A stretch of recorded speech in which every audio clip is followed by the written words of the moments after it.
అయితే అది ఒక రాజకీయ పార్టీ అనుకో, వారు ఒక మెసేజ్ ఇద్దాం అనుకున్నారు, వారి ఎమ్మెల్యేలు కానీ మంత్రులు కానీ అని నేను అనుకుంటున్నాను. నా విశ్లేషణ అది.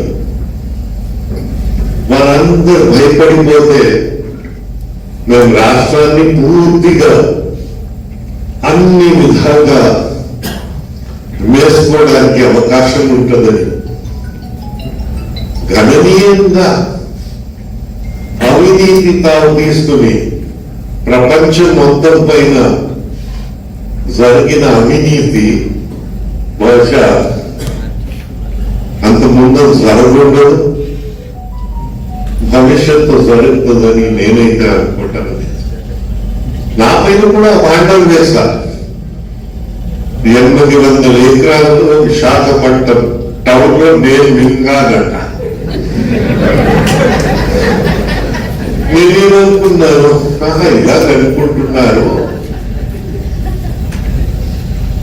అయితే 800 ఎకరాలు నేను మింగుంటే నేను మరింత ధనవంతుడైపోయి ఉంటాను.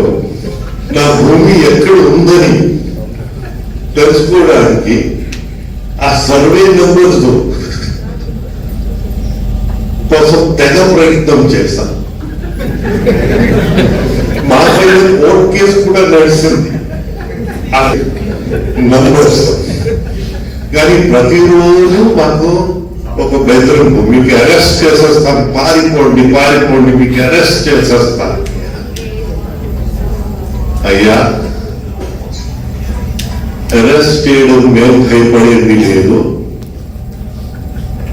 భయపడే వాడి మీ దగ్గర అన్నునే ఉన్నాయి. మేము ఎక్కడ వెళ్ళినా,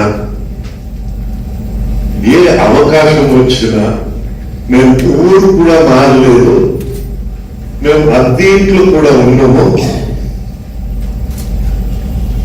మా సొంత ఇల్లు 50 సంవత్సరాల పైన అక్కడే ఉన్నాము. ఏ అసైన్మెంట్ ఇస్తే వెళ్ళాం, ప్రజలు ఇంటికి పంపిస్తే దండం పెట్టి ఇంటికి వచ్చి కూర్చున్నా. వారికి సేవలు కావాలన్నప్పుడు మేము వారికి తెలియపరించాము. వారు ఉపయోగించుకున్నారు లేదా